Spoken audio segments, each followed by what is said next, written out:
Ok, donc bonsoir à tous. J'espère que tout le monde se porte bien. J'espère que le week-end est là, le week-end se passe bien. Aujourd'hui, comme on l'avait annoncé, on va rentrer dans le vif du sujet.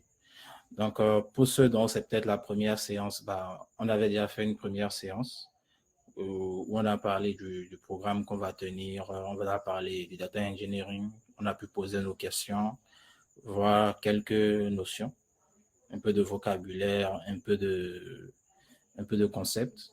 Donc aujourd'hui, on va passer dans le pratique. Donc aujourd'hui, on va toucher au SQL.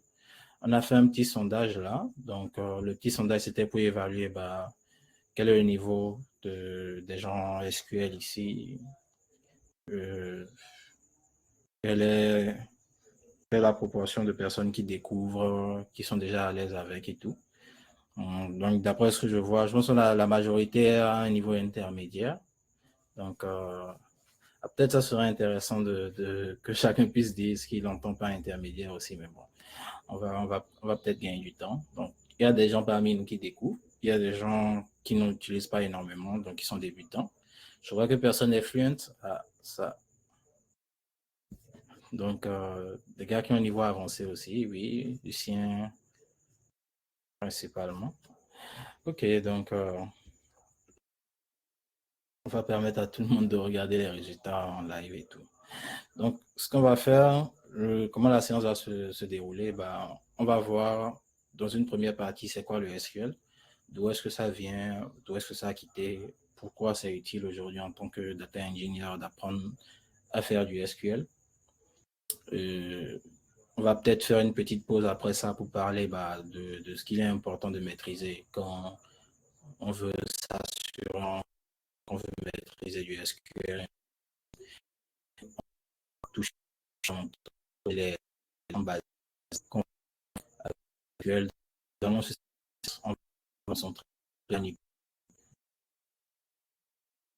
sont très manipulés pour créer une nouvelle base que tout le monde a très très famille. Donc, c'est de faire ça. Et du temps, ce qui serait donc, de la génération de fonctions de les phases, les types et consorts. On va voir ça, on va passer heures de code, on va taper quelques exemples et on va clôturer la séance, prendre les appréciations et les questions des gens. Donc, je pense que c'est bon pour tout le monde. Si vous avez des réactions, vous pouvez laisser un petit emoji là. Comme ça, je saurai que vous me suivez, que vous me suivez. Donc, maintenant, on va passer à la première partie. On va dire c'est quoi le SQL et tout. Donc, le SQL, qui est réellement aujourd'hui le pilier du data engineering, qui est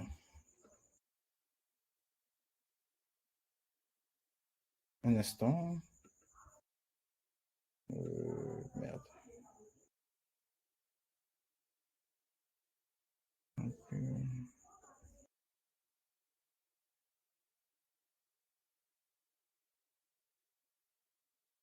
Ok.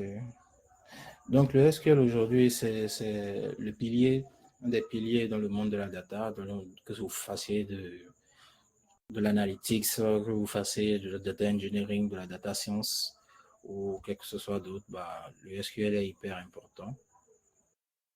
Le SQL, c'est un peu votre passeport pour discuter avec les bases de données, pour discuter avec les données en général, aujourd'hui même avec des fichiers. Donc, dans un monde où la donnée aujourd'hui, c'est de l'or en fait, et le SQL, c'est votre pioche. Donc, vous pouvez l'utiliser pour questionner, déterrer, faire tout ce que vous voulez en fait. Donc, principalement, le SQL, ça vient d'où? Le SQL est né dans les années 70 et comme d'habitude, je ne vais pas dire comme d'habitude, ça nous vient de IBM. Ceux qui connaissent IBM, IBM qui est une des boîtes qui a apporté énormément dans les avancées informatiques et consorts. Donc, certains diront que c'est la maison mère. Donc, ça nous vient d'IBM en 1970, où de base, ça s'appelait SQL. Donc, SQL, bah, SQL, SQL, vous voyez un peu. Donc, c'est une sorte d'abréviation si on veut. Donc, le premier standard, en fait, qui a été sorti sur le SQL, vous allez entendre, on va parler d'ANSI SQL. Donc, le premier, c'était en 1986.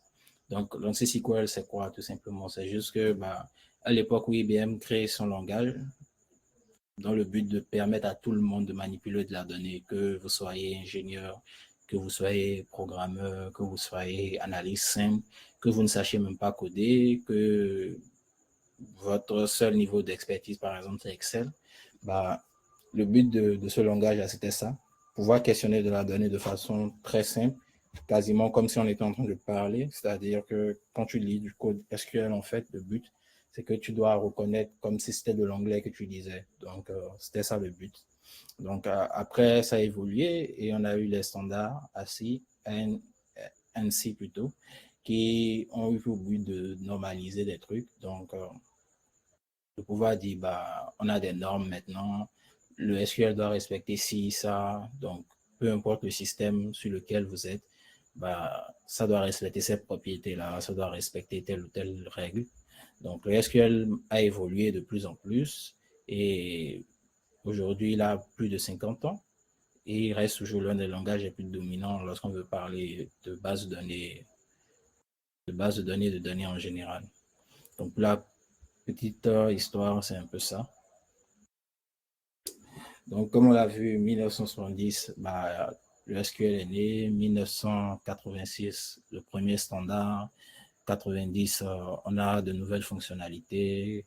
En 2000, on a, on a modernisé ça avec les fonctions fenêtrées, les Windows Functions, pour ceux qui connaissent un peu.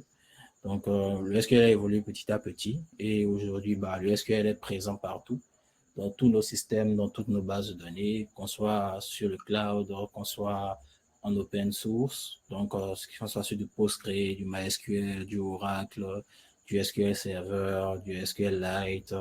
Aujourd'hui, que vous soyez sur le cloud, donc vous faites du BigQuery, vous faites du Redshift, vous êtes sur Azure, vous êtes sur Databricks, partout en fait, vous pouvez utiliser du SQL. Donc le SQL est réellement partout. C'est le moteur de Data Warehouse aujourd'hui, Data Warehouse moderne. Le moteur aussi, on va dire en griffe, les chaos aujourd'hui. Donc, il faut savoir que le SQL respecte des propriétés. Donc, ces propriétés-là, généralement, on les appelle acides, donc ACID. Donc, le but de ces propriétés, c'est de garantir la fiabilité des données qu'on va mettre en fait dans nos bases de données relationnelles. Parce que, on l'a dit, le SQL relationnel, donc on peut lier une information à une autre. Et on a des règles qu'on peut établir dans notre base de données. On peut se dire que bah, une personne ne peut avoir qu'un seul nom et prénom. On peut se dire que la taille d'un nom ne doit pas dépasser 100 caractères, ce genre de choses. Donc, généralement, vous allez entendre parler de propriété acide et on va vous parler d'atomicité. Donc, chaque transaction, on va dire réalisée en totalité ou pas. Quand on parle de transaction ici, bah, on va parler d'une action. Donc, vous venez, vous voulez ajouter un utilisateur dans votre base de données, c'est ça qu'on va appeler une transaction. Donc, faire une transaction, un update, un insert, un delete, un modify. Donc, vous venez, vous réalisez ça, on appelle ça une transaction. Donc, la transaction, il faut qu'elle soit valide de bout en bout. Donc, vous venez, vous faites une requête, vous faites quelque chose que vous faites. S'il y a une erreur quelque part, ça échoue. Donc, si vous avez en fait une transaction, genre une opération que vous menez sur votre base de données, et vous essayez de performer cette opération et que ça ne passe pas, bah, ça vous garantit en fait que en fonction des règles que vous avez fait, bah, des trucs erronés ne vont pas se retrouver dedans. Donc, la cohérence, ça veut dire que la base de données reste dans un état cohérent avant et après la transaction. C'est-à-dire, on va prendre un exemple tout simple. Vous venez d'ajouter un utilisateur à votre base de données. Comme on le voit sur les sites, là, vous vous inscrivez, on vous dit que bah, le mail, en fait, est déjà utilisé sur la plateforme. Donc, j'essaie de recréer un compte avec le même mail. Donc, ce qui va se passer là, simplement, c'est que bah, quand on va aller sur la base de données, on a dit que bah, le mail, en fait, est déjà utilisé sur la plateforme. Donc, j'essaie de recréer un compte avec le même mail. Donc, ce qui va se passer là, simplement, c'est que bah, quand on va aller sur la base de données, on a dit que bah, le mail, en fait, est déjà utilisé sur la plateforme. Donc, l'email, en fait, dans une table ou quelque chose du genre, doit être unique. Donc, que ce soit avant ou après la transaction, cette règle-là doit être respectée. Donc, si cette règle-là n'est pas respectée, on repart au niveau de l'atomicité et on invalide. Donc, en fait, elles sont ensemble. Donc, après, on parle d'isolation. Donc, on dit que chaque transaction semble s'exécuter isolément. Et on va parler de durabilité. Donc, une fois validée, la transaction est conservée, même en cas de panne.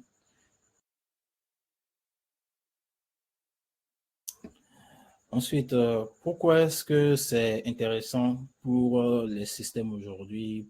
Pourquoi est-ce que c'est intéressant pour nous, les transactions acides? Pourquoi c'est intéressant pour les data engineers et tout? Bah, la première, comme on l'a vu, bah, c'est l'intégrité. Donc, on peut s'assurer de la fiabilité de nos données. Si vous définissez des règles dans votre base de données pour dire qu'un âge ne doit pas être négatif, bah, quel que soit ce qui se passe, vous n'aurez jamais ça. Si vous dites que les seules valeurs admises dans la table sexe sont masculins ou féminins, bah, vous n'aurez jamais rien d'autre que ça. Donc, c'est très utile.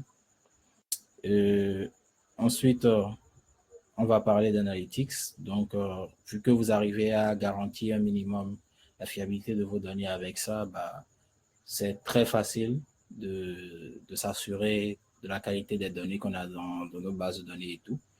Ensuite, il faut savoir que c'est très utilisé, c'est très simple.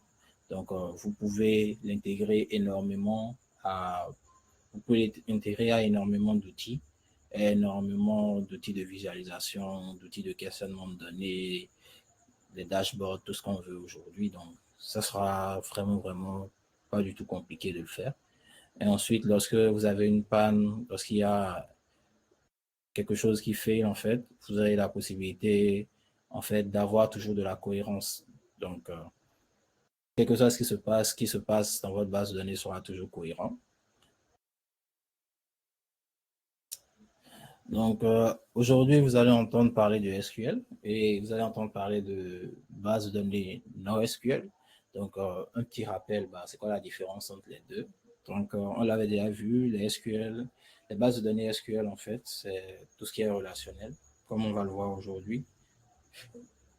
Donc, les principales différences au niveau du stockage, déjà, c'est que, bah, en SQL, on est sur des tableaux structurés. Donc, tu as une table avec des champs définis, avec des structures bien définies, avec un schéma bien défini. Donc, le schéma ne peut pas changer en fonction de la donnée qui vient. Alors que sur du NoSQL, bah, tu es beaucoup plus flexible. Le schéma est libre. Parfois, il n'y a pas de schéma du tout. Et la plupart du temps, tu vas dealer avec du JSON ou des clés valeurs, en fait. La scalabilité, elle est verticale au niveau du SQL. Ce qui veut dire tout simplement que, bah, quand on parle de scalabilité verticale, c'est au niveau des ressources du serveur. Donc, si vous devez faire quelque chose pour augmenter la capacité de votre serveur lorsque vous êtes sur du SQL, c'est qu'il faut augmenter le serveur. Donc, il faut augmenter les capacités du serveur. Mais si vous êtes sur du NoSQL, bah, elle est horizontale, ce qui veut dire que bah, vous pouvez diviser en nœuds maintenant et avoir en fait une plus grande puissance. Donc, c'est soit vous augmentez les performances du serveur, soit vous ajoutez d'autres serveurs. C'est l'un ou l'autre. Euh, les transactions acides, bah, forcément, pour le SQL, c'est complet. Pour du NoSQL, ça peut varier. Il y a certaines propriétés qui peuvent être respectées dans certaines bases de données, mais la plupart du temps, pas vraiment. Donc, au niveau de la performance, comme on l'a vu, pour du SQL, lecture et écriture optimisée, forcément. Et pour du NoSQL, le volume est élevé, on est rapide, on est souple. Donc, on peut implémenter plusieurs use cases différents. On peut avoir réellement beaucoup de flexibilité dans la façon dont on stocke nos données et tout. Donc, les use cases que vous allez pour savoir quand il faut utiliser du SQL et quand il ne faut pas l'utiliser. Bah, le SQL, lorsque vous voulez faire des systèmes qui ont besoin de rigidité, donc des systèmes qui vont faire intervenir de l'argent, par exemple, vous voulez faire de l'analytics, vous voulez faire du reporting, donc c'est intéressant pour vous d'utiliser du SQL, ça aide toujours. Dans le cas où vous voulez faire du NoSQL, bah, tout ce qui est big data, quand on dit big data, en griffe, ça va regrouper beaucoup de tout ce qui est fichier qui n'est pas plat.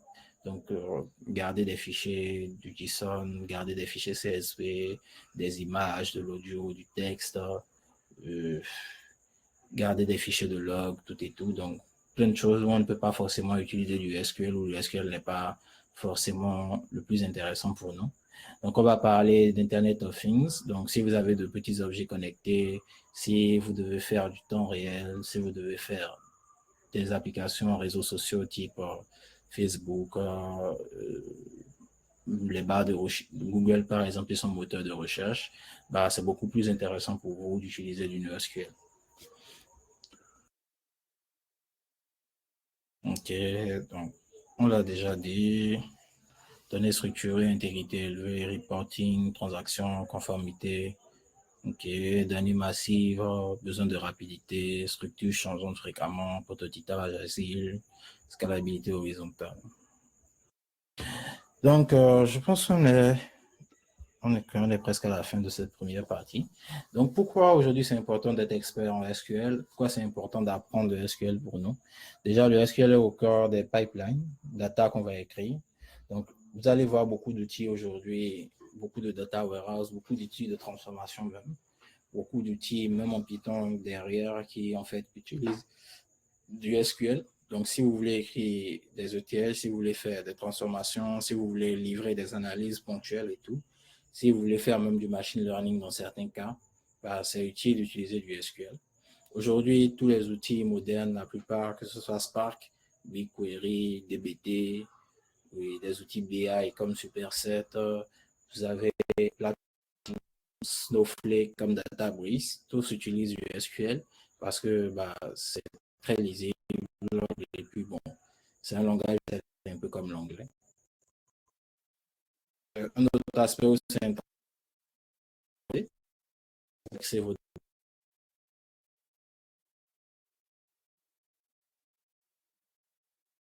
c'est un peu ce qui va c'est un peu ce qui va vous lier entre experts de la data. Donc que vous soyez data analyst du SQL, ça sera votre langage de base. Donc, un data engineer qui transmet du SQL à un data analyst, un data analyst qui le transmet à un TIS, etc., etc. Donc, ce n'est pas un problème compliqué. Contrairement à si quelqu'un devait communiquer en Java, en C++, le en Python, le SQL, c'est le langage de base. Et vous allez remarquer que aussi lorsque vous quittez d'un système SQL à un autre, on va prendre un exemple. Si vous quittez par exemple de Postgre pour MySQL ou de Postgre pour BigQuery, bah, vous ne serez pas dépaysagé. Vous aurez quelques adaptations à faire, mais vous ne serez pas dépaysagé non plus.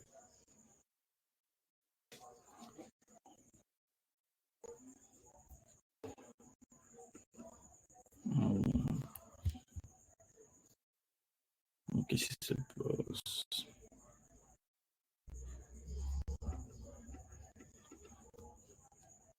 Vous me recevez toujours?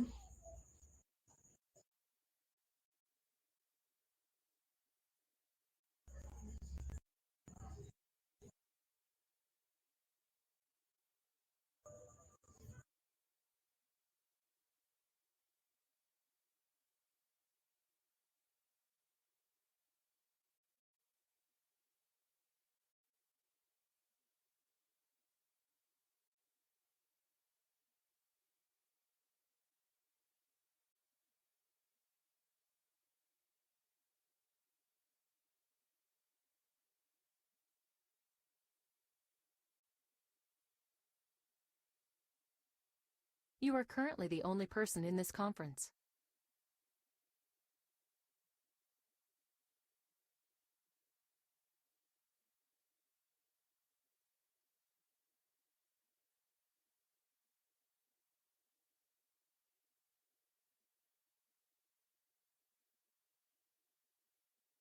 Ok. Je pense que je vous ai perdu un instant, hein. Quelqu'un peut me répondre? Ok.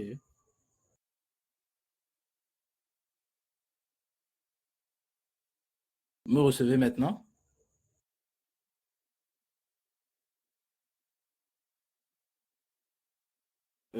Romuald, quelqu'un peut me dire où est-ce que vous m'avez perdu, à quel niveau vous m'avez perdu?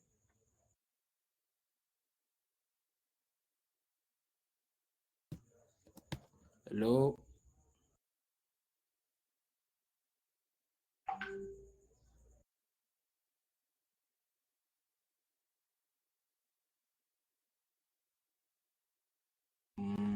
J'ai l'impression que je suis seul, hein. Personne ne m'entend. Oui, allô, tu m'entends? Oui, oui, oui. Je pense qu'on t'a perdu pendant quelques secondes. Ok, ok. Donc, je peux continuer alors. Ouais.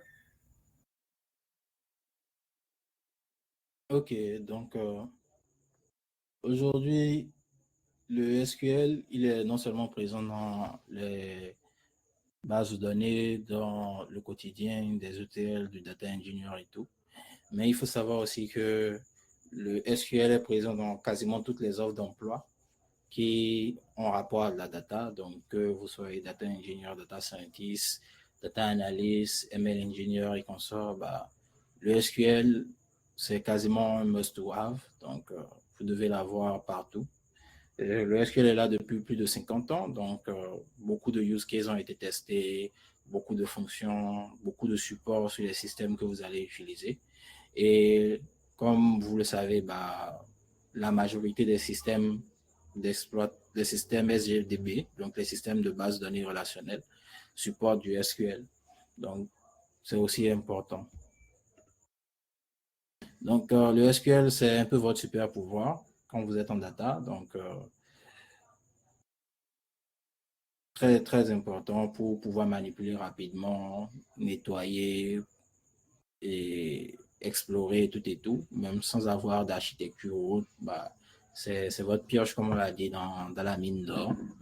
Donc, vous pouvez tester énormément de choses dedans. Vous pouvez migrer des bases de données. Vous pouvez gérer des dashboards avec. Donc, réellement, c'est vrai que ce n'est pas peut-être la compétence ou l'outil le plus sexy du monde du data engineering, mais c'est réellement l'outil, je vais dire, l'un des outils les plus puissants. Donc, on a plein de technologies qui disparaissent du jour au jour, qui apparaissent aussi, mais le SQL reste un standard.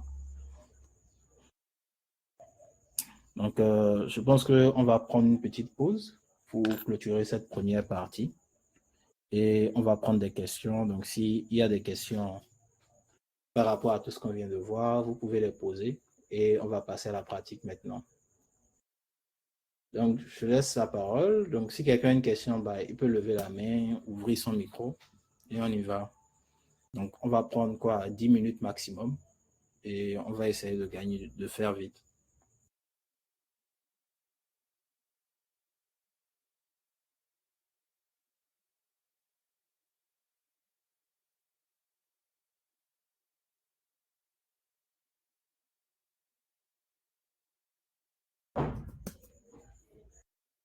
Et personne n'a de, je pense que personne n'a de questions, à moins qu'on ne me reçoive pas.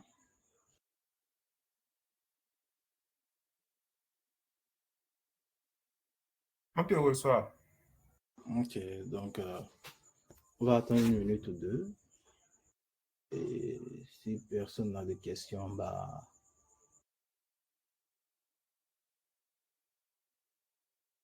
on va passer à notre lab du jour.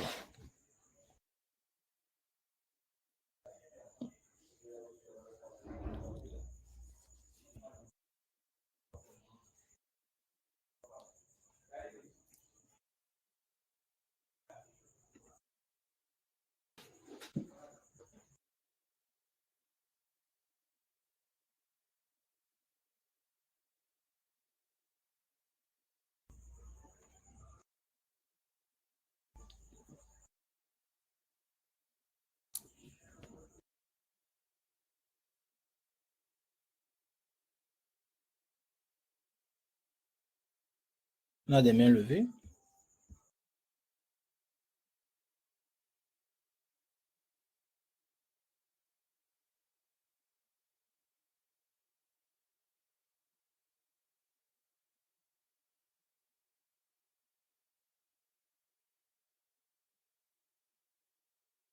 Vous pouvez prendre la parole, hein.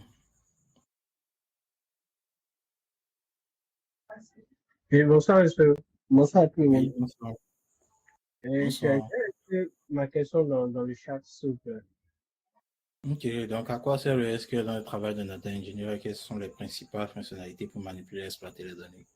Et la question était, à quoi sert SQL dans le travail d'un data ingénieur et quelles sont ses principales fonctionnalités pour manipuler et exploiter les données? Bah, comme on l'a vu, le data engineer, c'est lui qui construit les data platforms. Et il réalise des ETL, des ELT, donc il doit déplacer, il doit manipuler, il doit arranger, il doit nettoyer de la donnée. Donc, s'il veut faire tout ça, bah, il faut qu'il puisse communiquer avec. Donc, la plupart du temps, il va le faire en SQL. Donc, la majorité des pipelines qu'il va même écrire seront des pipelines avec des requêtes SQL pour faire des opérations et tout. Donc, pour maintenir ces données, pour optimiser ses data warehouse aussi, il a besoin d'utiliser du SQL. Donc, le SQL, c'est un peu le cœur de ce qu'il va faire dans son job. Donc, je pense que je l'avais déjà dit déjà. Donc, bref. Je pense qu'on n'a pas d'autres questions. Donc, on va pouvoir passer à la deuxième partie.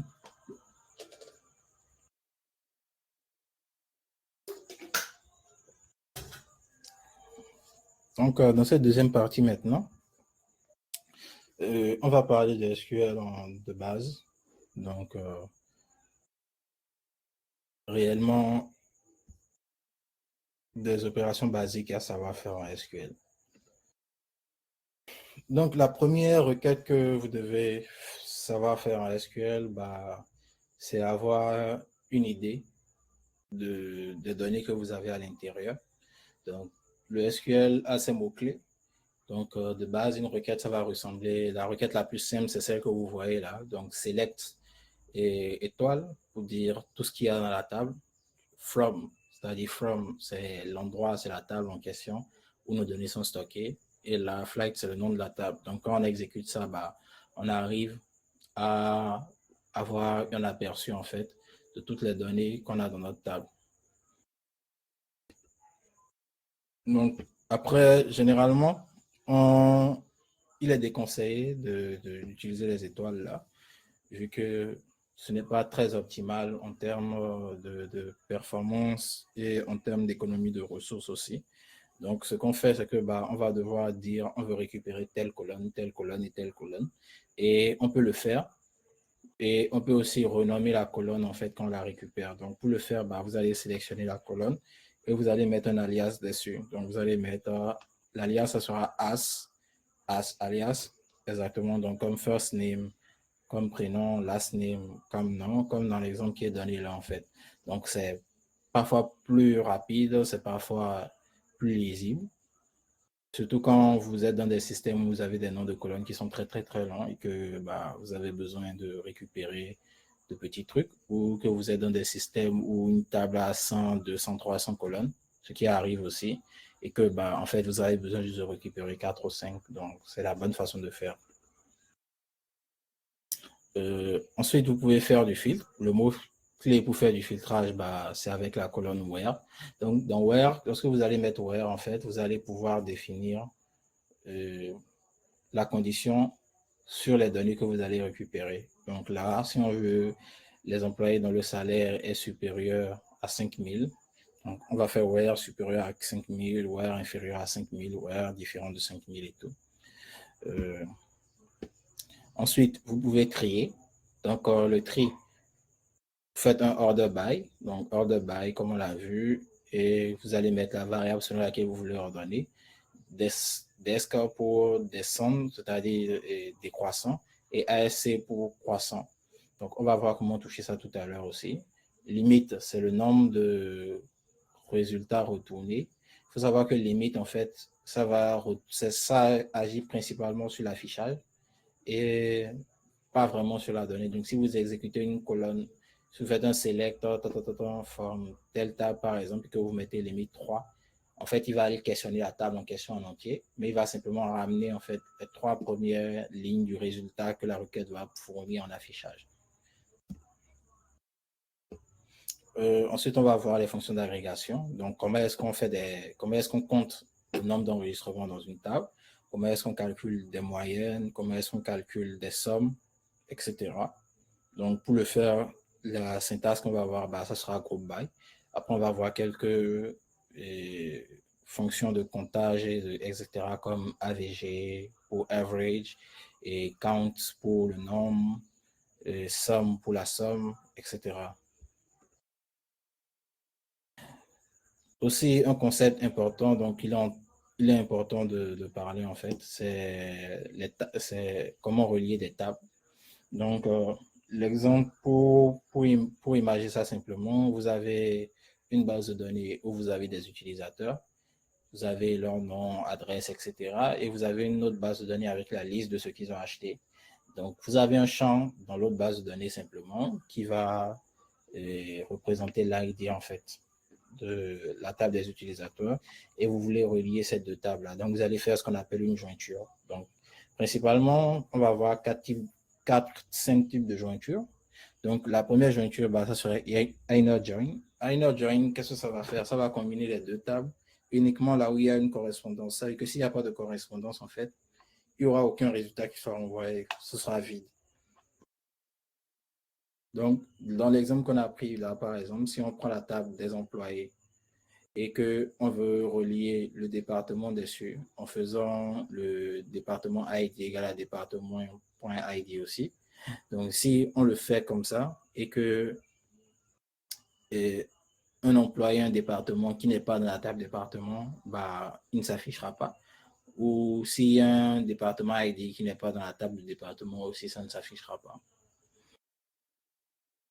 Le contraire, maintenant, ça sera avec left join, qui va faire exactement la même chose, left et right, en fait, qui vont faire exactement la même chose, dans le sens où le left, c'est que vous joignez avec la première table, et le right, c'est que vous faites la jointure avec la deuxième table dans votre requête. Donc là, quand vous allez le faire, bah, s'il y a des valeurs nulles, s'il y a des correspondances qu'on n'a pas, bah, vous verrez qu'il y a des correspondances qui manquent.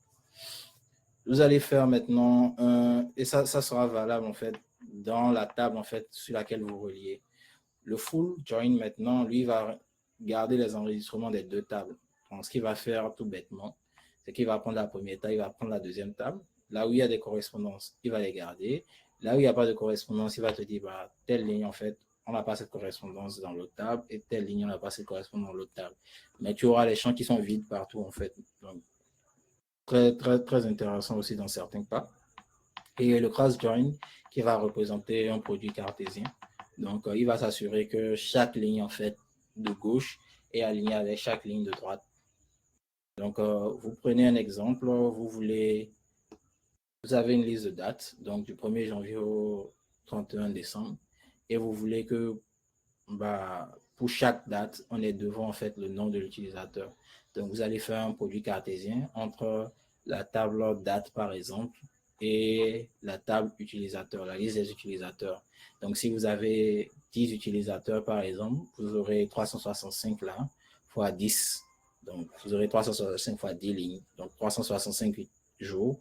Chaque utilisateur a les 365 correspondances. Donc, c'est ça que le cross-join va faire. Ensuite, on verra comment est-ce qu'on peut convertir des types. Donc, vous êtes dans une base de données, vous voulez convertir quelque chose en texte, vous voulez convertir en date, en année, vous voulez convertir en timestamp, vous voulez convertir par exemple du texte en nombre. Comment est-ce qu'on gère ça avec les syntaxes cast et avec l'opérateur, la syntaxe qui est plus concise, celle de PostgreSQL. Donc les deux points qui sont là. On va voir comment utiliser ça. Il faut savoir que cette syntaxe aussi, bah, ce n'est pas uniquement que sur PostgreSQL. Vous allez la retrouver sur Snowflake, par exemple, sur BigQuery, je ne sais pas. Donc, ça, c'est plus élégant parfois, c'est plus lisible parfois aussi. Mais il faut savoir que tous les systèmes ne supportent pas cette syntaxe-là. On va voir en dernier maintenant les logiques conditionnelles. Donc, lorsque vous êtes dans une base de données, qu'on vous dit, bah, il faut regarder, on veut faire ça directement à SQL, on veut par exemple classifier les salaires, donc on va dire que quelqu'un qui gagne 50 000, bah, il a un salaire au-dessus. Quelqu'un qui gagne 30 000, son salaire est moyen. Quelqu'un qui gagne moins que ça, bah, son salaire est bas. Donc, vous allez utiliser la syntaxe, on va voir case, when, end, où vous allez pouvoir mettre en fait les conditions en fait et définir un nouveau champ. Donc, vous allez pouvoir aussi utiliser la fonction callless. Donc, lorsque vous avez des valeurs qui manquent, des valeurs nulles, bah, vous allez pouvoir dire, bah, si on a notre valeur nulle, en fait, la valeur par défaut qu'on veut mettre là, en fait, c'est temps. Et parfois, vous pouvez combiner ça. Donc, vous aurez un callless, email, et vous aurez case when, temps, etc. Donc, ça peut devenir aussi un peu lourd parfois. Donc, je pense qu'on a fini sur les concepts qu'on veut regarder. Donc, je vais partager mon écran maintenant et on va passer dans notre éditeur de code. Je vais présenter la base de données qu'on veut utiliser. OK. Voilà. OK, donc je pense que vous voyez mon écran maintenant. Vous pouvez me faire des signes dans le chat pour que je sois sûr.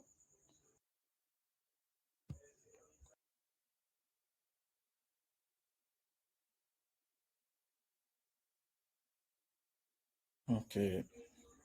J'espère que mon écran est assez clair.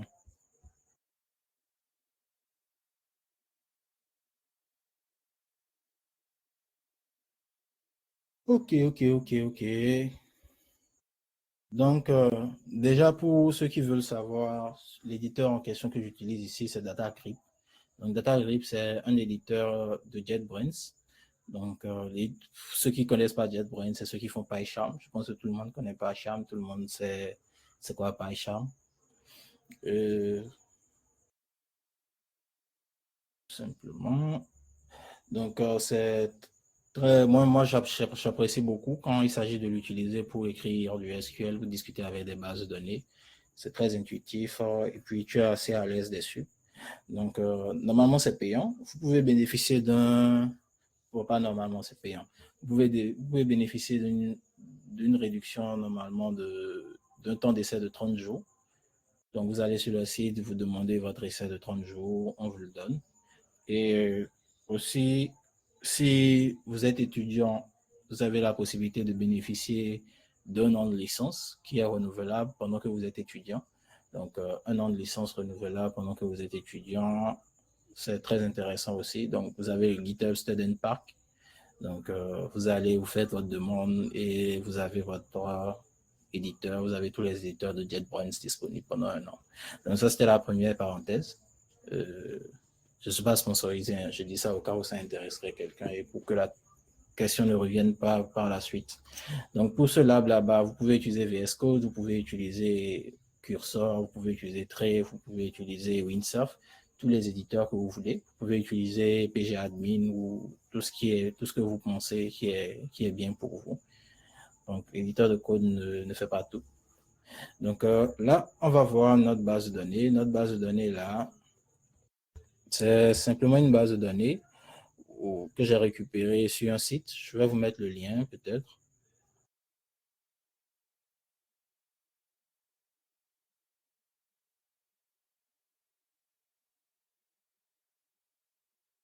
Je vais vous mettre le lien dans le chat. Comme ça.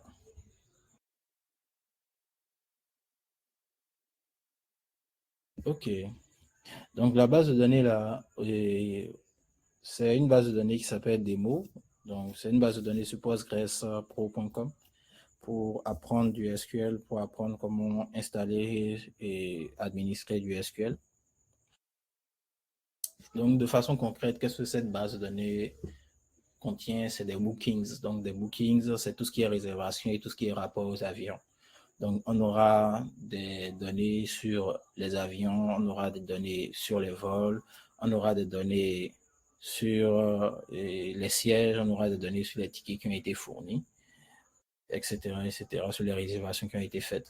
Donc, on va le voir là, une petite présentation des tables qu'on a. Donc, la table principale qu'on a là, c'est notre table qui s'appelle Booking.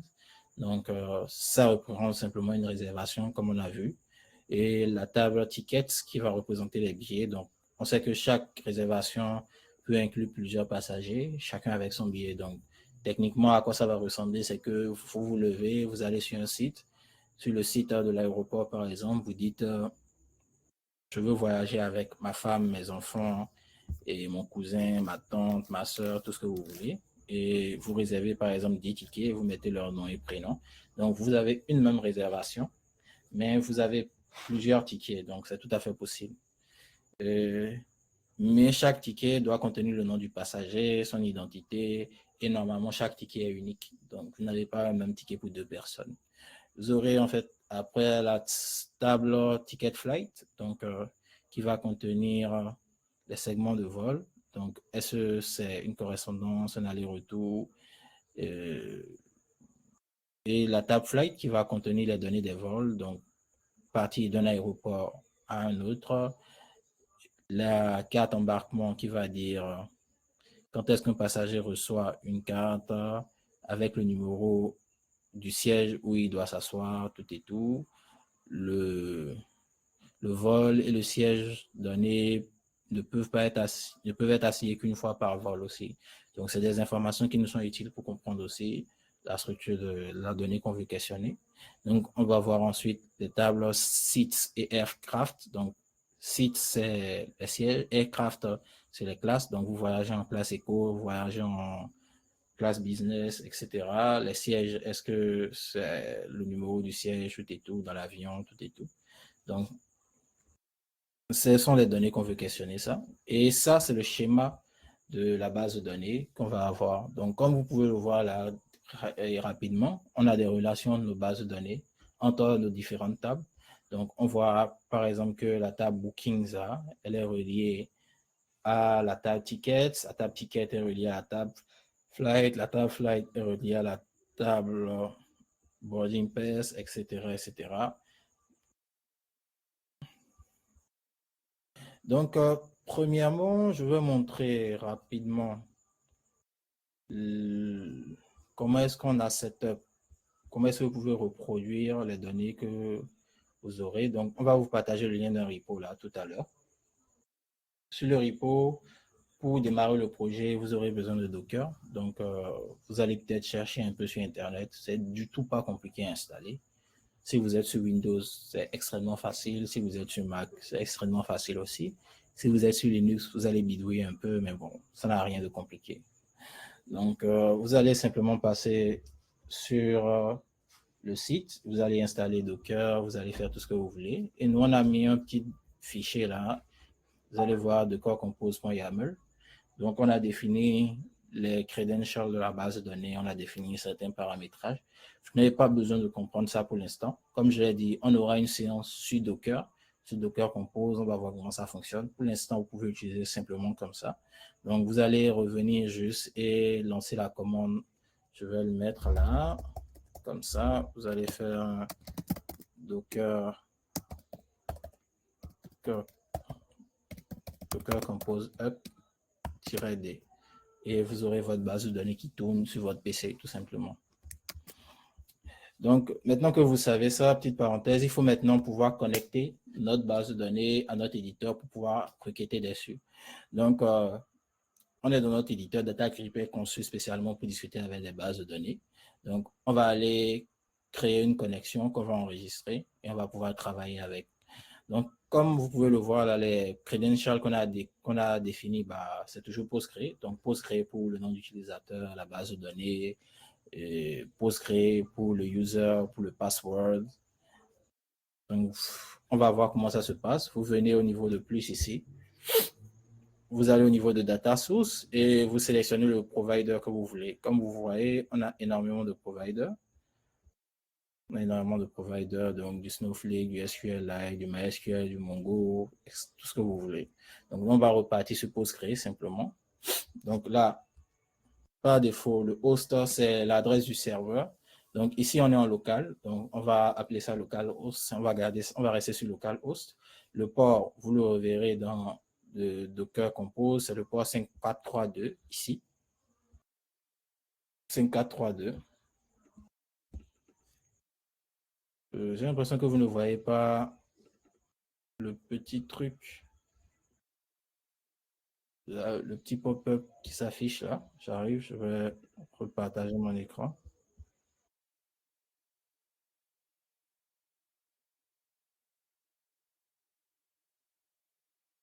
Yeah.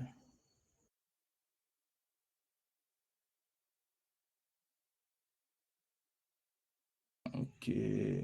Ok, donc là, je pense que c'est bon. Vous voyez mon écran maintenant. Je vais le relancer. Donc, on revient ici, data source Postgre. Voilà, là, c'est bon.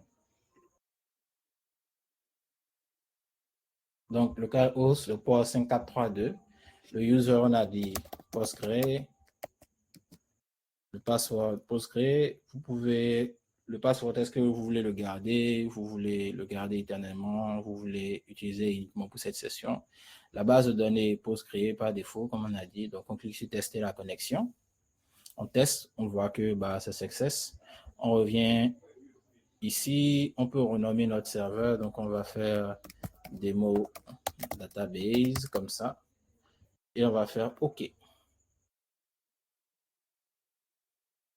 Donc, on peut revenir là, on va resélectionner tous les schémas, toutes les bases de données qu'on a sur notre serveur. Et ça devrait être bon. Donc, je reviens là. J'ai ma base de données Postgre, qui est la base de données créée par défaut. Donc là, on n'a rien du tout. On n'a rien du tout de concret et tout. Donc, on repart sur notre base de données démo. Donc, dans la base de données démo, on a le schéma Bookings. Est-ce que... Et Bookings.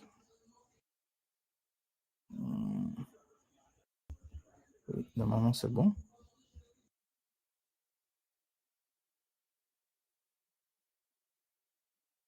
Ok. En fait, vu que ça ne s'affiche pas, c'est ça que je comprends pas. Ok, ouais, c'est bon maintenant. Ça devait se rafraîchir. Donc, on m'a dit, Bookings, on revient là, on peut revoir maintenant les différentes bases de données qu'on a, les différentes tables, les colonnes, les clés primaires qui sont à l'intérieur. Et on va pouvoir regarder certaines de nos tables. Donc, on va regarder, par exemple, la table tickets, comme ça. Donc, on fait un double clic dessus. Et on voit la table des tickets. Donc, le nom du ticket et la référence de la réservation, l'ID du passager, le nom du passager, les contacts du passager. Contact du passager. Donc, on va s'amuser un peu. Donc, la première requête qu'on a vue, c'était regarder directement une table. Donc, on va peut-être regarder la table Bookings. Donc, on va faire Select comme ça. On fait From Bookings. Ah ouais, un petit instant pour s'aider ici. Donc, on va sur Démo. Ok, Démo. Voilà, Bookings. OK. Donc là, l'autocompression sera optimisée en même temps. OK, donc je fais Bookings comme ça et je lance. Donc, on a notre table Booking qui est là. On a la référence, on a la date et on a le montant de la réservation. Ensuite, on avait vu une autre commande où on peut renommer. Donc, on va faire Bookref là, par exemple. Bookref as ID comme ça. On va faire book date et date as date. Et on va faire total amount.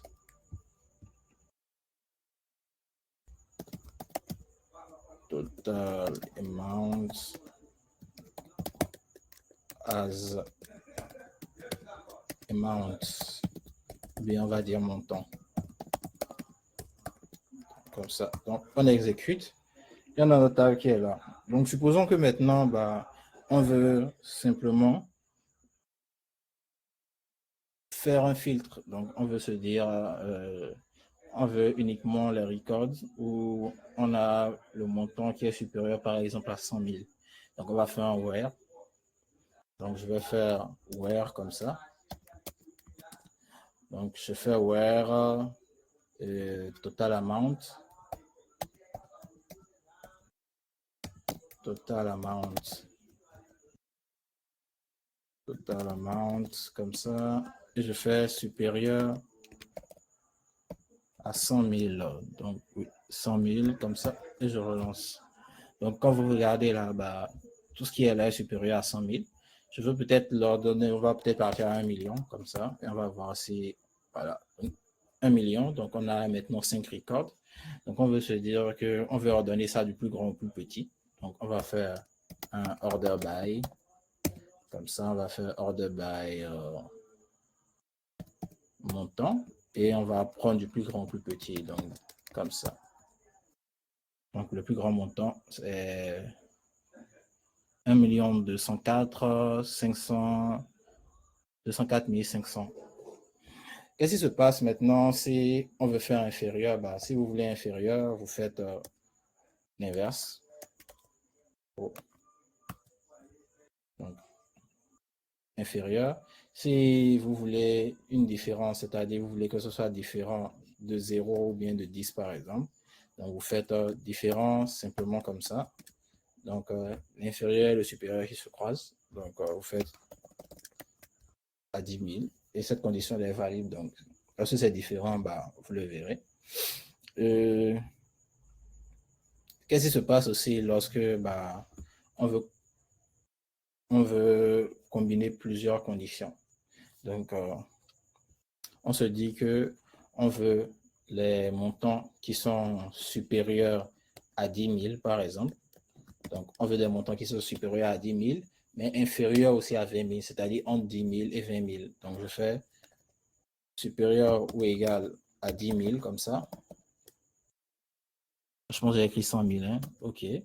Et j'utilise la syntaxe AND. Donc, AND pour dire et. Donc, je fais total amount. Total amount, comme ça. Inférieur ou égal à 20 000.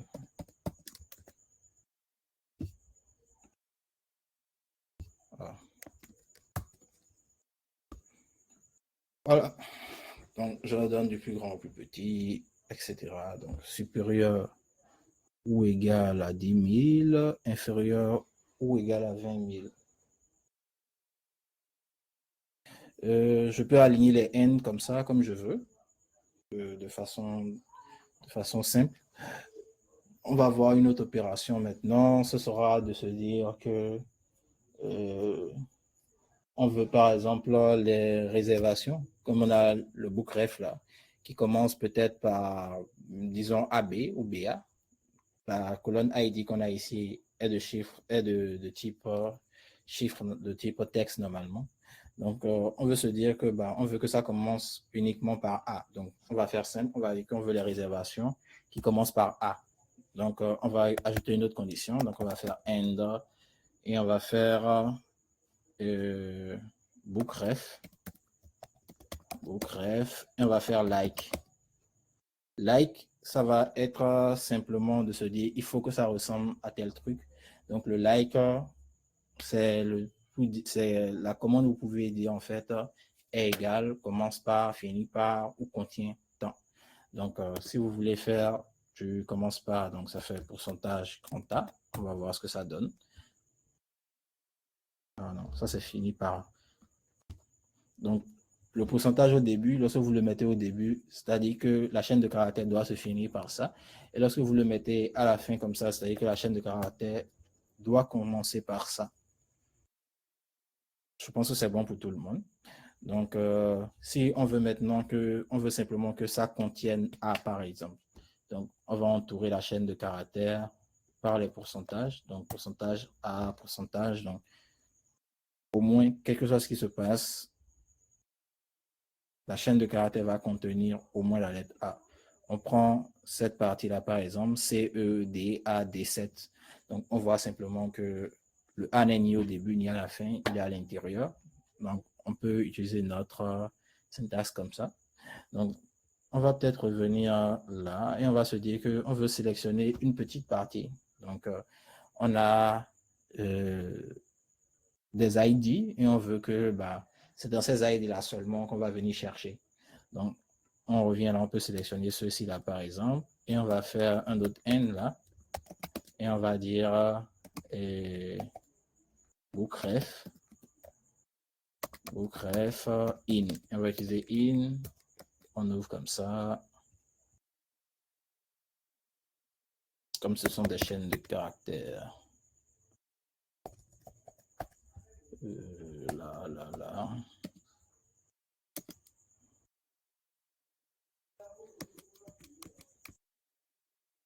Ok, comme ça.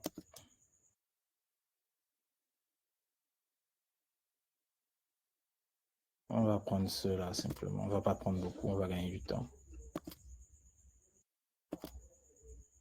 Donc, ce que vous mettez dans le in, vous devez le séparer par des virgules.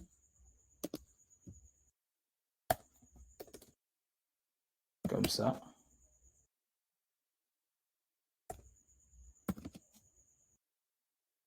On va garder ces trois-là. Et normalement, il n'y a que ces trois-là qui devraient sortir dans notre quête. Exactement comme ça. L'autre truc que je n'ai pas dit aussi, vous avez aussi la syntaxe between. Donc, between, ça va vous aider à vous dire que on a la façon dont on a écrit ceci, par exemple, total amount, on a fait supérieur ou égal à 10 000, inférieur ou égal à 20 000.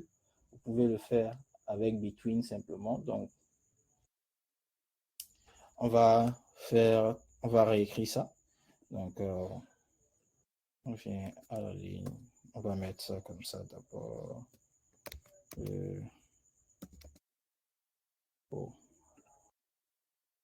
On va faire total amount. On va faire between.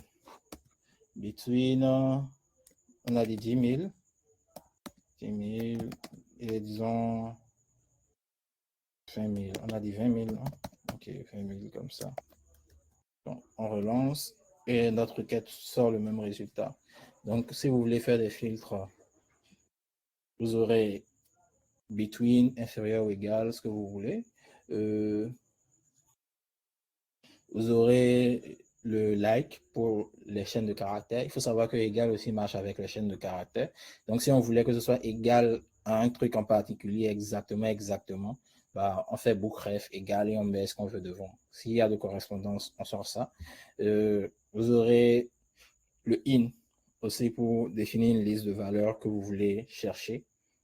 Et vous aurez aussi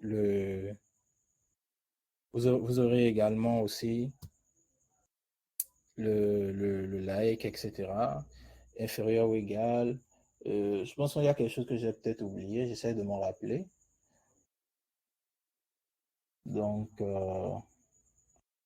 ah oui, j'ai oublié. Donc, vous aurez le end pour garder plusieurs conditions. Vous avez aussi le or. Donc, or, ça va simplement être, on va le voir là, tout simplement. Donc, or, ça va faire la même chose, ça va faire l'inverse de n. Donc, si l'une ou l'autre des conditions est vérifiée. Donc, si je fais, on va peut-être prendre une autre table là, pour ça. Cette table, on va pouvoir prendre, disons, bookings. On a déjà utilisé bookings.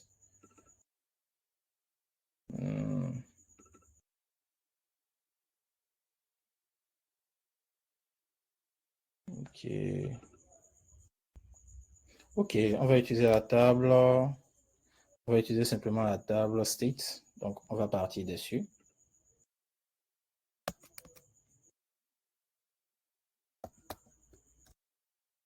Comme ça. Donc, on va d'abord regarder la table seats. Donc, select everything from seats. Comme ça. Et on regarde. Donc, on veut que le numéro du siège commence par 2, par exemple. Ou il commence, par exemple, par 5. Donc, on va faire simplement comme ça et on va mettre notre where. Donc, on va se dire que seat number comme ça. On va faire qui se rappelle pour commence. Donc, c'est like. Et on fait commence par 2, donc comme ça. Ou bien, il commence par 3. Donc, like, comme ça, 3. Pourcentage. Ah oui, hors site, comme ça. Voilà. Voilà, donc on aura les numéros de siège qui commencent par 2 ou par 3. Donc, on peut faire aussi le note. Donc, on veut par exemple les numéros de siège qui ne commencent pas par 2. Donc, vous allez faire seat number, not like. Donc, partout cette condition-là sera non vérifiée, bah, on aura la donnée qui sera affichée. Donc, il faut savoir que le not, vous pouvez le mettre devant presque tout. Donc, le not between, le not in, le not like, etc. Donc, pour ce qui est de filtrer les données, la plupart de ces opérations-là, ça sera ça. Donc, faire un where, and or not, between, in, like, faire peut-être du regex. On va peut-être le voir dans la prochaine séance. Donc, c'est basiquement ça, en fait. On va passer maintenant là-dessus. On va faire des agrégations maintenant. Donc, on va essayer là, premièrement, dans la table site, ça. On va regarder dans la table site. On va essayer. On a vu que dans la table site, là, ce qui se passe, ce sont nos sièges. Un instant. Ce sont nos sièges. Donc, on sait qu'on a des sièges, on a business, on a économie qui sont là. On veut peut-être savoir, bah, et en vrai, quels sont les différents types de fair condition là, par exemple. Donc, on va faire combien on a de types de fair condition. Donc, on va faire count de fair condition là, et on va voir que, en fait, on a 1339 enregistrements dans la table. Donc, si on veut savoir le nombre distinct, donc on va faire count et on va faire distinct comme ça. Donc on voit qu'on a 3 types distincts en fait de fair condition. Donc pareil, maintenant si on veut la liste, au lieu de faire le count, on va faire juste distinct. On va regarder. Donc on voit que les types dont on a, c'est business, c'est comfort et c'est économie. Donc ça, c'est basique. Donc, on va regarder maintenant, on veut voir par exemple dans site ça, combien on a de sièges. D'abord, on va réafficher pour que je sois sûr de ce que je dis. Donc, on va voir combien est-ce qu'on a de sièges. On a de sièges de type business, par exemple, de sièges de type économie, etc. Donc, pour ce faire, on va juste compter et on va le faire en fait par fair condition là. Donc, on va repartir. On revient ici, on fait fair condition là et on fait par exemple le count de seat number comme ça, seat number, et on va nommer ça nombre siège comme ça. Donc on va le lancer et sans surprise, bah ça échoue. Pourquoi? Bah parce qu'on nous dit qu'il nous faut une close group by. Donc on revient ici après le form et on fait un group by comme ça. Et on met free condition dedans. Free condition et on relance. Donc, on regarde, on voit que on a business 152 sièges, comfort 48 et économie 1139. Si on veut les ordonner pour rendre ça un peu plus clair, donc on fait order by nombre siège et on fait desk comme ça. Donc, du plus grand au plus petit. Donc ça, c'est ce qu'on va faire là, de façon simple. Navigation simple, ça va ressembler à ça.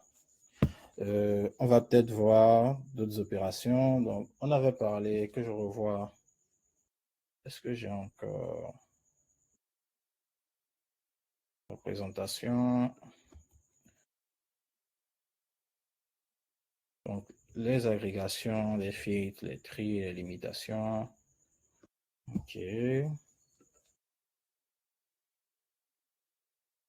On va essayer peut-être de toucher quelque chose d'un peu plus complexe. Donc, on va essayer de toucher un peu des dates. Donc, on va regarder la table Bookings là, par exemple. On va se dire qu'on veut...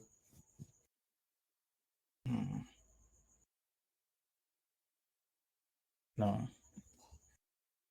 Non, je pense qu'on peut faire une pause pour l'instant. Donc, on va voir les jointures maintenant. Donc, on va essayer de faire une première jointure de nos données. On va voir quelle est la différence de façon concrète. Donc, la première jointure qu'on va faire plutôt. Donc, on va essayer de joindre Bookings à la table Tickets. Donc,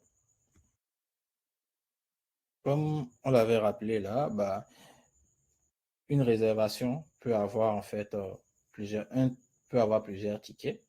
Donc, ce qui va se passer, c'est que lorsqu'on sera sur la table ticket, bah, on aura plusieurs réservations qu'on pourra y associer. Donc, on aura une seule réservation qu'on pourra y associer, mais on aura Bookref en fait qui pourrait être dupliqué à plusieurs endroits. Donc, on va revenir là. On était où? OK, donc on va commenter ça aussi. Comme ça.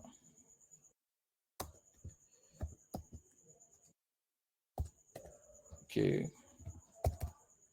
Donc, premier réflexe, on va regarder la table Bookings. Donc, on regarde ce qu'il y a dans Bookings. Donc, from Bookings, comme ça. On regarde d'abord. Donc, on sait que c'est Bookref qu'on doit retrouver au niveau de Tickets. Donc, on regarde Tickets, ça. On voit qu'on a Bookref qui est là. Donc, on veut faire une jointure. La première jointure qu'on va faire, bah, c'est qu'on veut relier Ticket à Bookref. Donc, on va faire peut-être une jointure, un inner join, ce qui veut dire qu'il faut qu'il y ait le Bookref dans la table Bookings. Et il faut qu'il y ait le Bookref aussi dans la table Tickets pour que la donnée soit affichée. Donc, on va faire inner join comme ça. Donc, on va relier quoi? On a la table Tickets qui est là. Donc, on va relier la table Bookings. Il faut savoir aussi que lorsque vous écrivez les requêtes, vous pouvez donner des alias à vos tables. Donc, on a la table ticket là. Donc, pour donner un alias, on va appeler ça T, TK peut-être, et Booking, on va appeler ça, par exemple, BK. Donc, c'est une façon de faire. Donc, on va définir maintenant sur quoi on veut faire la jointure. Donc, on sait que c'est sur Bookref. Donc, je fais tk.bookref et je dis que ça doit être égal à bk.bookref. Et comme on le voit là sur DataGris, bah, on a une relation de 1 à n à 1. On va décider d'afficher toutes les données. Donc, on va faire tk.asterisk comme ça. Et on va faire bk.asterisk. Je pense que ça marche. Oui, c'est bon. Donc, on le voit là. On a nos données là. Avant, on avait les données séparément. Maintenant, on a pu joindre les données ensemble. Et comme on le voit là, bah, il n'y a pas de valeur manquante. Tout est présent. Donc, on va peut-être regarder maintenant le left join. Donc, le left join, on va faire exactement la même chose. Donc, ce qui va se passer, c'est que là, on va prendre la table ticket et c'est dessus maintenant qu'on va relier en fait les informations de Bookings. Donc, si quelque part dans Bookings, on a des informations qui manquent, bah, on aura des valeurs nulles tout simplement. Je ne pense pas que dans cette base de données, on ait des valeurs nulles pour ça. On peut peut-être regarder en faisant quoi? En faisant un where. Donc, on va faire un where bk.bookref is nul, simplement. Et on va essayer de voir. Donc, on n'a pas de valeur nulle dans la table. Donc pour chacune des données de tickets, on a une correspondance dans Bookings. Ok, donc on va essayer de passer à la suite. Donc la suite, c'était le right join. Donc le right join, il va faire la même chose maintenant. Right join. Un instant. La syntaxe n'est pas réellement différente. Simplement, comme vous le voyez ici, bah, l'ordre est inversé. Donc, d'abord, on avait 1 à n et là, on a 0, n. On va, peut-être, c'est des questions qui vont venir après. On va regarder ça ensemble. Donc, le right join, le full join qui va donner le même résultat ici parce que forcément, on a nos données partout. Si on doit faire du cross-join, je vais peut-être prendre un exemple que je vais essayer de faire moi-même. Donc, pour du cross-join, que je vous montre à quoi ça ressemble, on va simplement, on va faire ceci, on va faire select generate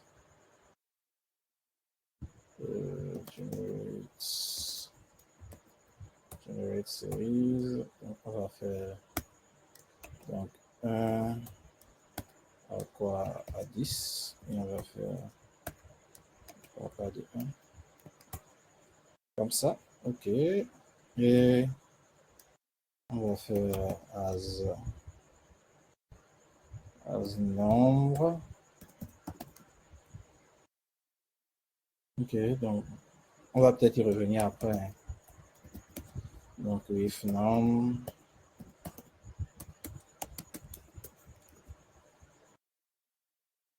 et on va faire une jointure.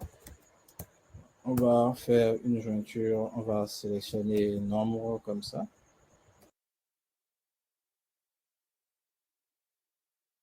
Et on va faire un from num et on va faire un cross join avec bookings par exemple, un bookref. Bookings.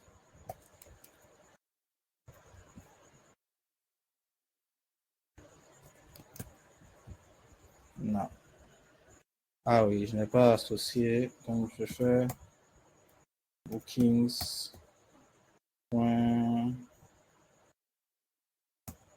Seat number par exemple. Non. Seat, ok. Seat number. Voilà. Donc pour chacun, en fait, comme on l'a dit, c'est un produit cartésien. Donc vous voyez, on a à chaque fois de 1 à 10. Donc de 1 à 10, on a le siège de A qui se répète. De 1 à 10, on a encore 2C, on a 2D. Donc c'est exactement ce que ça fait, le cross-join. Donc il fait simplement un produit cartésien. Donc pour chacune des lignes qu'il aura, il va l'associer. Il va les associer, en fait, il va faire une multiplication tout bêtement. Ok, donc je pense qu'on a fini de parler des jointures. Il y a On va quelqu'un voir qui a levé comment. la main. Ok. Je pense, qu'est-ce qu'il nous reste? C'est le dernier truc à voir, non? Ok. Donc, qui a levé la main? Oui. Est-ce que la personne veut poser sa question directement? Je pense qu'il nous reste juste à voir les cases when et il nous reste à voir comment changer des types, etc. Donc, deux, trois trucs encore et on aura fini. Donc, si quelqu'un a une question par rapport à ça, si c'est urgent pour lui, il peut poser la question ou il peut attendre qu'on finisse.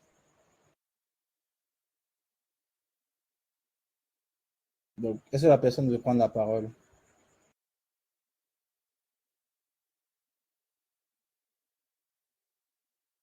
Personne ne veut prendre la parole visiblement. C'est Boy Oui, vous Mignon pouvez prendre la Soir. parole. Ok. Je pense que peut-être la personne nous a laissé. C'est peut-être une erreur de manipulation. Ok, donc on va continuer. Donc maintenant, on doit parler de quoi? On doit parler des conversions de type. Donc, on va prendre notre table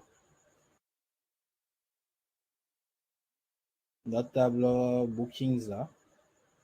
Donc, dans la table bookings, on l'a vu, la table aimante, là, par exemple, elle est de type numérique, donc de type float. Supposons que nous, on veut la convertir en entier, par exemple. Donc, qu'est-ce qu'on va faire? On va faire un cast. Donc, on va faire select. Donc, c'est from bookings, comme ça. Et on va faire, c'est total amount. Total amount.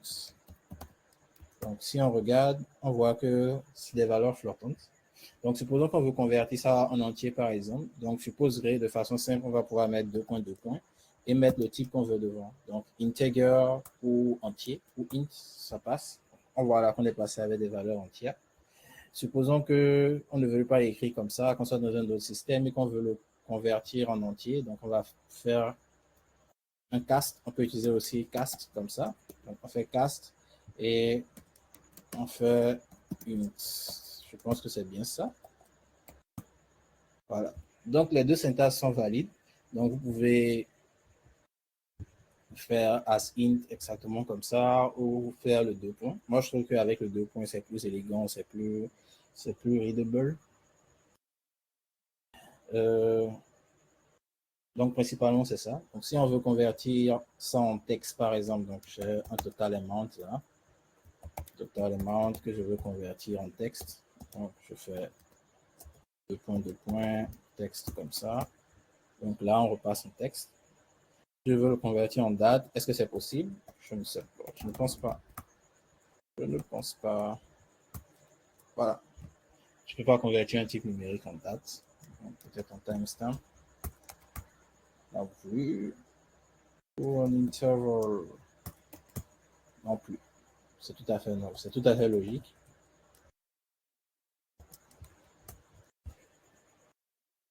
Donc, on va voir maintenant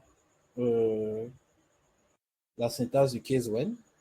On va essayer d'appliquer ça à la table bookings. Donc, on va regarder ça comme ça.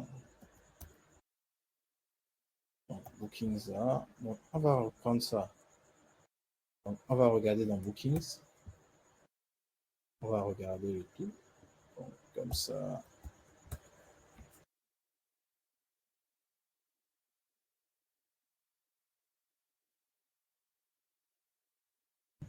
Ok, donc j'espère qu'on me suit toujours. Donc, bookings. On va essayer de faire un truc très simple. On va se dire que entre 0, donc on va se dire entre 0 et 1000, disons que c'est que le prix est bas. Donc entre 1000 et entre 1000 et 10 000, on va dire que le prix est moyen. Prix moyen. On va se dire que entre 10 000 et 100 000,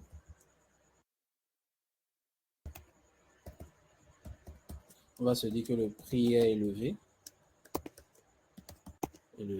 Et on va se dire que si supérieur à 100 000, je pense, on va se dire que on va peut-être mettre un truc du genre NA, tout simplement, ou on peut même ne rien définir. Donc, on va tester les deux. Donc, ce qu'il faut qu'on fasse là maintenant, c'est qu'on fasse un case when. Donc, on va repartir, je pense que, ouais, comme ça. OK. Donc, bookRef, ID, date, montant. Donc, ce qu'on veut faire là comme opération, c'est suite total amount. On veut pouvoir classifier en fait. Donc, on veut ajouter une nouvelle colonne. Donc, on va ajouter notre colonne. On va avec la case when. Donc, on va faire case et on va faire, on va mettre ind ici d'abord. On va nommer ça catégorie. Catégorie comme ça. Catégorie. Donc, on va faire notre when. Donc, on fait when total amount comme ça. On a dit que si il est entre 0, il est inférieur à 1000, donc c'est qu'il est bas. Donc je fais inférieur à 1000. Donc, je fais then comme ça et je mets bas. Bas. Donc, je mets un autre when. Donc, je mets when. Je mets total amount. Si il est inférieur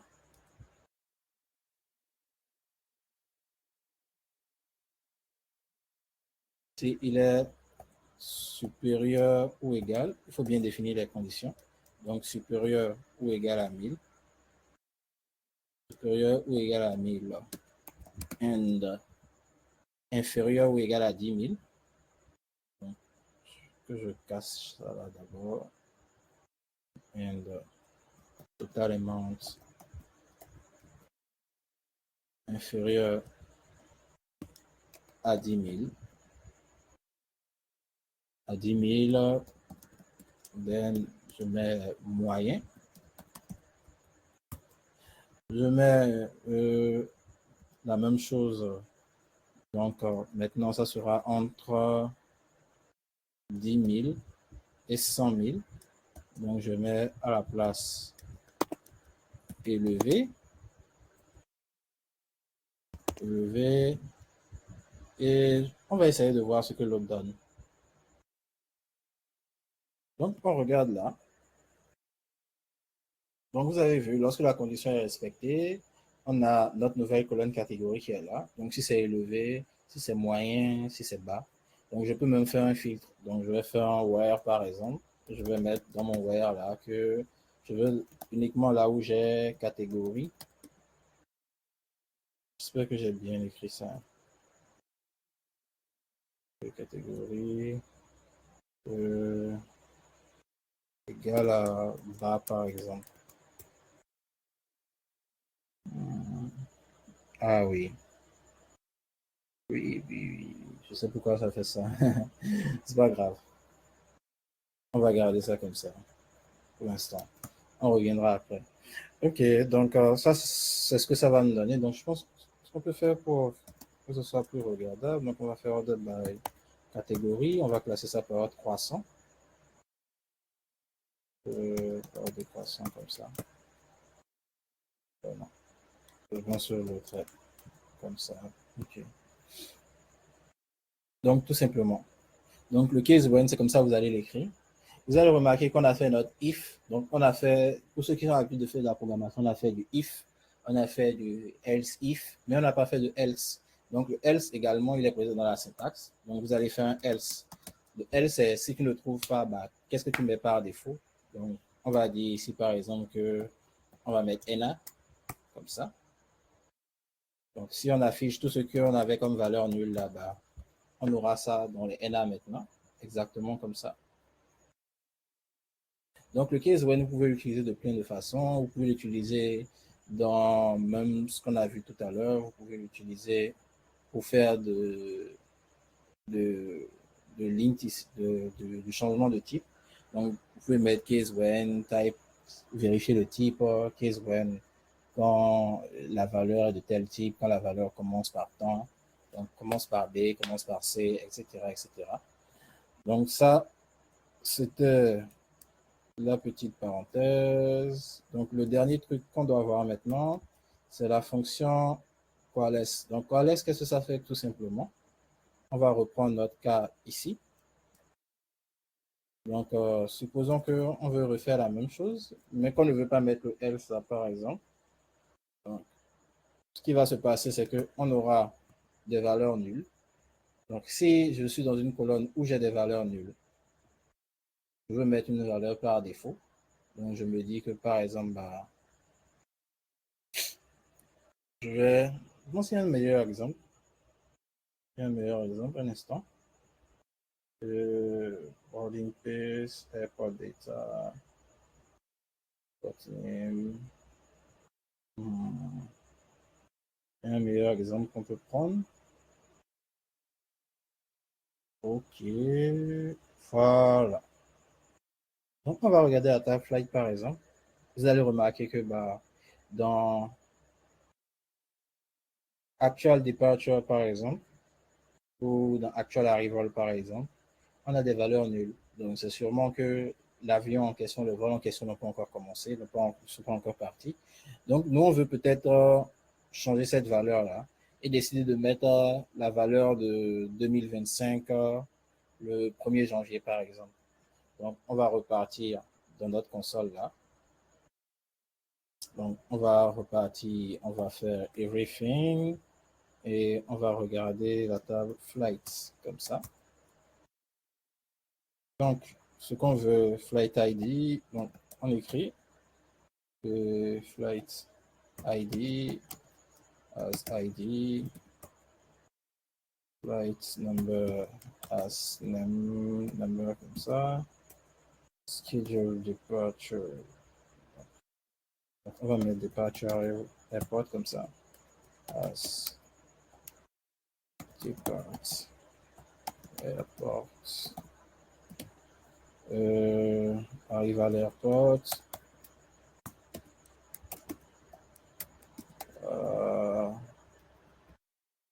Arrival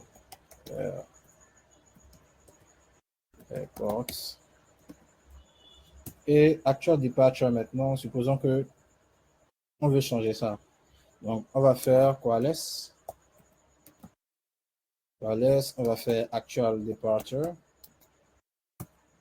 Et on va mettre la valeur par défaut qu'on veut dedans. La valeur par défaut, c'est une date. Donc, on aura 2025, disons 01, 01. Et je mets as actual departure comme ça. Donc, je regarde. Partout où j'ai 2025, 01, 01, c'est-à-dire que c'est des valeurs manquantes, des valeurs qu'on n'avait pas. Donc, Qualys va me permettre en fait de remplacer exactement en fait dans notre table les différentes valeurs et tout. Je pense que ce que je voulais qu'on regarde aussi, c'est les différentes fonctions pour manipuler des dates. Je pense qu'on dépasse déjà 1h30. Donc, Romuald, je vais peut-être te laisser reprendre la main sur le call et qu'on puisse prendre les questions, les impressions des gens. Et si c'est possible, là, si c'est utile, bah, on peut regarder rapidement comment toucher des dates, faire des opérations simples dessus, même si ce n'était pas forcément au programme d'aujourd'hui. Donc, Romuald, je t'écoute. S'il y a des questions aussi, vous pouvez lever la main et prendre la parole. Ok. Donc, est-ce que quelqu'un a des questions ici?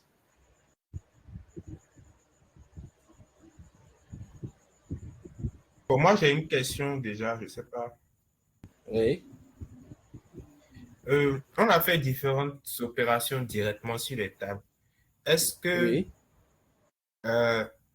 bon, il peut arriver, je ne sais pas si c'est un métier comme le métier de médecin où tu n'as pas le droit à l'erreur, mais est-ce que lorsqu'on fait des erreurs, par exemple, est-ce qu'il y a la possibilité de revenir en arrière?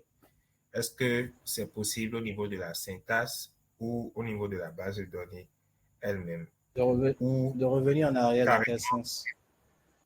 du genre, j'ai fait une erreur, j'ai fait une opération, mais voilà, j'ai peut-être perdu une colonne, j'ai perdu des informations importantes. Et voilà, je sais pas, mon boss peut me chasser, peut me virer à cause de ça, ou ça peut faire perdre des millions à ma boîte. Donc, dans ce cas-là, par Euh, exemple, est-ce je que pense que il a des possibilités de oui. revenir en arrière ou est-ce qu'il a des stratégies pour éviter d'en arriver là ou de faire attention, de ne pas faire directement les opérations sur les tables? Non, en fait, tu es obligé de questionner les tables. Ça, c'est obligatoire lorsque tu écris, surtout pour faire de l'analytics. Donc, ce que tu dis là, je le comprends. C'est pour ça que la majorité du temps, lorsque vous allez bosser dans ce genre de truc, bah, on va vous donner souvent, on va cloisonner les droits de chacun. Donc, tu ne viendras pas forcément sur une base de données qui est utilisée par un produit, en fait, qui génère de l'argent, qui tourne, qui a des millions d'utilisateurs et on te donnera des droits en modification, par exemple. Donc, tu auras que des droits en lecture. Donc, tu ne pourras que lire les données, tu ne pourras que questionner, faire tout ce que tu voudras. Tu ne pourras pas insérer, tu ne pourras pas modifier tout et tout. Donc, ça, c'est le niveau 1. Maintenant, si c'est que tu es appelé à insérer des données ou manipuler, faire certaines choses, bah, là, bah, un grand pouvoir implique de grandes responsabilités. L'autre truc, que je vais peut-être dire, bah, si c'est que tu as fait une erreur au niveau de la syntaxe, si c'est que quelque chose n'est pas correct, bah, on va te signaler ça. Et bah, on va simplement revenir et tu vas devoir réécrire ta requête. Maintenant, si c'est une erreur de logique, bah, c'est que c'est comme avec ton code et tes bugs.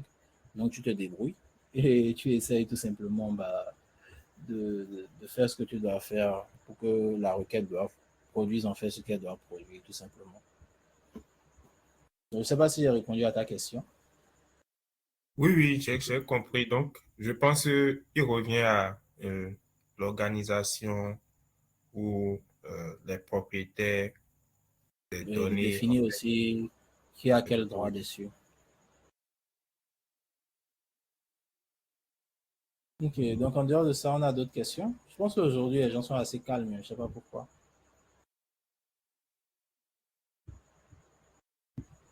Dans le sondage, la plupart étaient forts en SQL. Je Ah, ne sais c'est pas vrai si c'est. aussi. Je pense qu'on a Boui qui a levé la main. Oui, Oui, vous pouvez monsieur. prendre. Bonsoir, monsieur. Bonsoir. Et bonsoir, vous allez bien, j'espère. Oui, monsieur, je vais très bien, monsieur.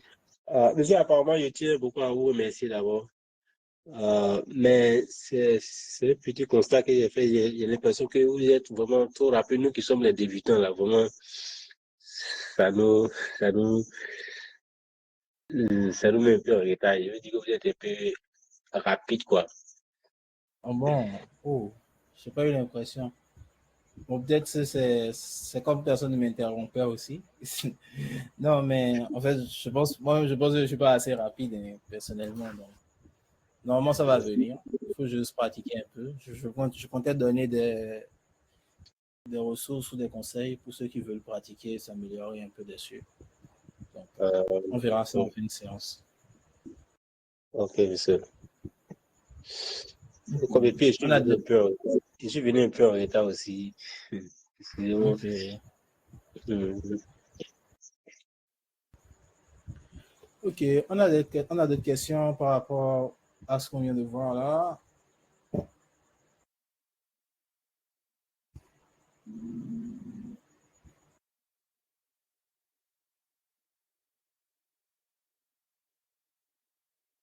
Est-ce qu'on a des questions? Je pense que tout le monde a compris tout ce qu'on a abordé aujourd'hui. Hein.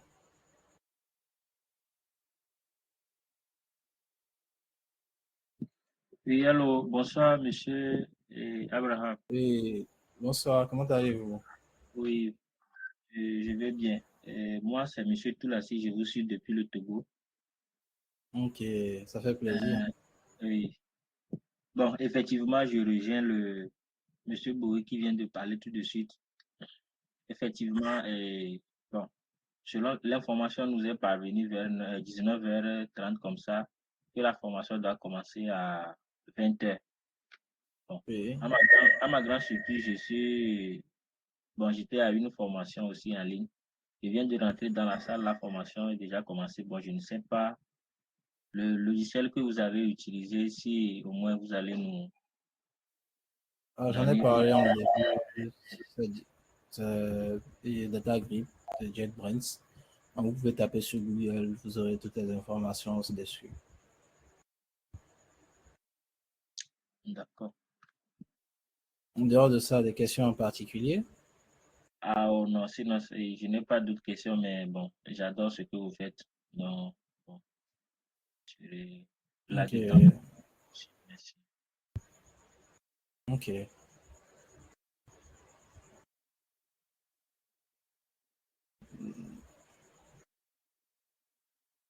Donc, Romia dans Monsieur, les amis monsieur, et qui pose une question. Oui, je vous oui, s'il vous écoute. plaît. Il n'y a pas compris tout à l'heure. Vous avez dit que c'est quel logiciel vous avez utilisé? Le data grip. Donc, vous Data cherchez. Grid. Oui, quelqu'un a déposé le nom dans le chat. Donc, vous pouvez regarder simplement et puis euh, chercher sur Google. C'est pas compliqué.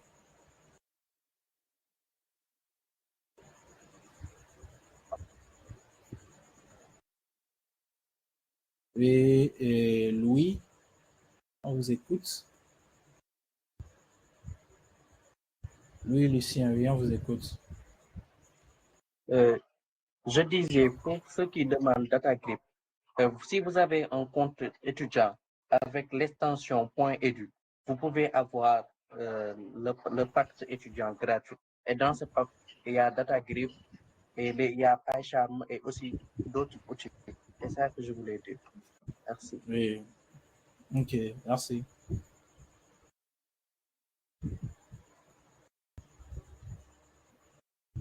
J'aimerais ajouter aussi que même si vous n'avez pas le mail, vous avez les documents qui prouvent que vous êtes étudiant, vous pouvez également l'uploader et Je vous pense, aurez droit je à pense que la plupart des gens ont plus de questions sur l'outil l'éditeur de code que sur le cours lui-même. Hein. C'est quand même drôle.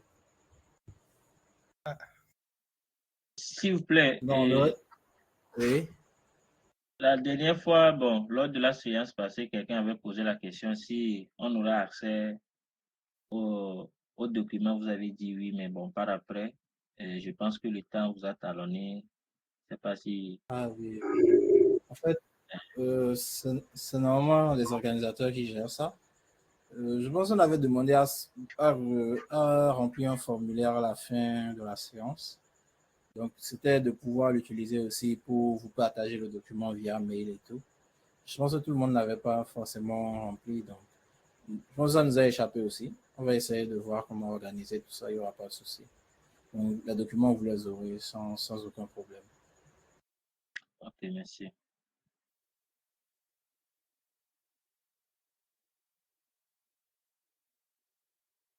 Ok, ok, ok. Bon, on n'a pas de questions particulières. Je pense que tout le monde était alors très fond en SQL ici. Hein.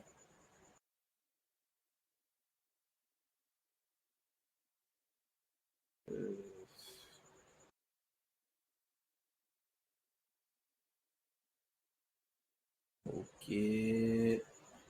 Ben, il est 21h40. On vient de faire 1h40. Donc, on va peut-être clôturer. Et avant de clôturer, je vais partager deux, trois trucs. Euh, le premier truc, c'est tout simplement un site.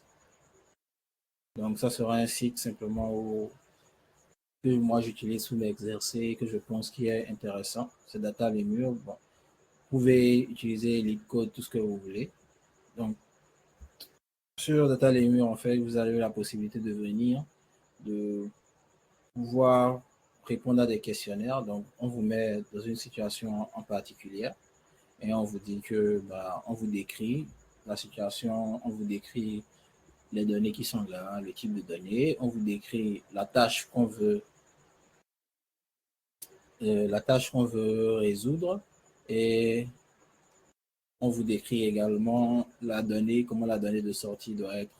Et vous avez votre éditeur là, donc soit vous êtes sur Postgre là, donc vous pouvez écrire votre syntaxe et vous pouvez tester tout simplement. Vous pouvez run votre code, vous pouvez soumettre le code que vous avez, on vous dira si oui ou non, c'est accepté. Donc à la fin, quand vous allez sur votre profil, vous pouvez voir le nombre de questions que vous avez résolues en easy, en medium, en hard.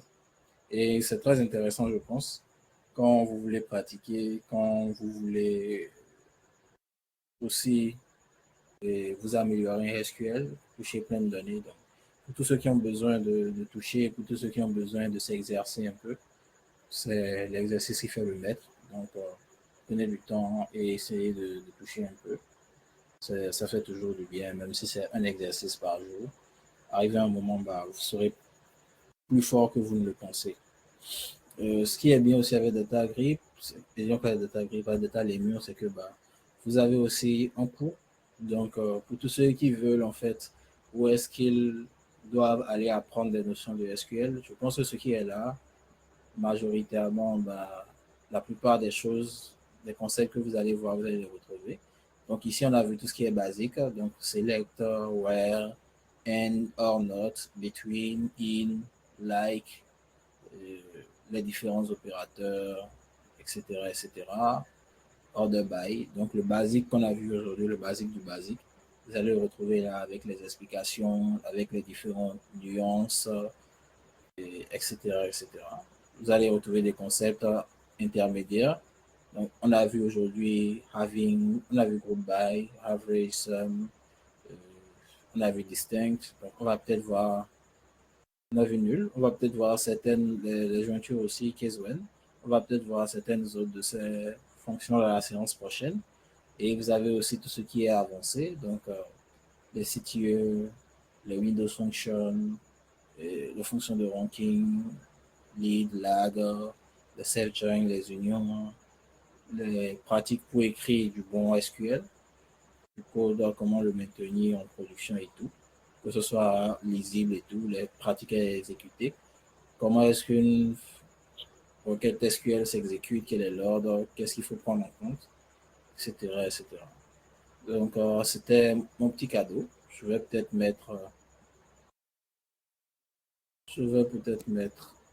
le lien dans le chat, dans la présentation, là, et vous pourrez l'utiliser pour vous exercer. Donc, je pense qu'on en a fini. Donc, on va peut-être s'arrêter là, sauf s'il y a des interventions, sauf s'il y a des questions. Et on se dira à la prochaine. Donc, je vous écoute. Et s'il n'y en a rien, Romuald, tu pourras clôturer l'enregistrement et clôturer la session de ce soir. Je pense qu'il a le formulaire de feedback, mais Johan n'est pas là.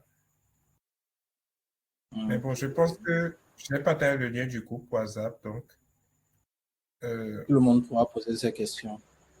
voilà. Et peut-être qu'on va envoyer le formulaire là-bas. On va envoyer les fichiers et tout dedans aussi. Ok. Alors, je pense qu'une dernière chose, c'est le lien du repo.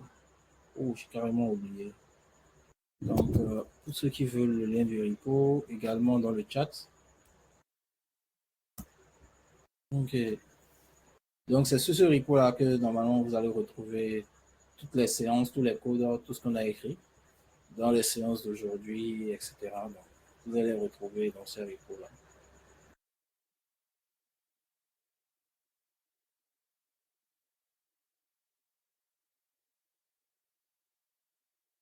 Ok, donc disons à très bientôt. Et bien, Ok, à très bientôt. Ok. Merci à tous. On se dit à tout à l'heure, à la prochaine. Passez un excellent week-end. Merci, monsieur.